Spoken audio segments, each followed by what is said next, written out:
عنا شقات 3 غرف وصالة. هاي الخزان والكبتات. عنا الصالة مع ديكور خاص. طبعا هون عنا اطلالة على الحديقة. هون راح تكون حديقة بالاضافة ليكون هون عنا جبل الوضاغ. طلع البلكون مباشر. الصالة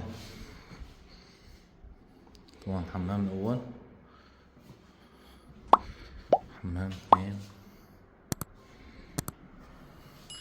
حمام. هون عنا مطبخ مع ديكور خاص. المطبخ طبعا بطل البلكون. ونشوف بلكون كبير كتير طالع على جبل الوضاغ. الحديقة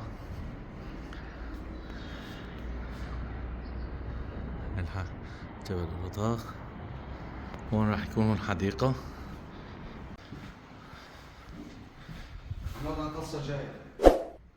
هون عنا طبعا الغرفة رقم 2.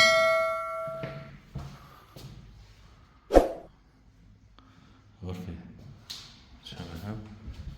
غرفة عنا هون تاني. وعنا هون غرفة الرئيسية الماستر تبعت الوالدين طبعا مع إطلالة، بالإضافة لحمام.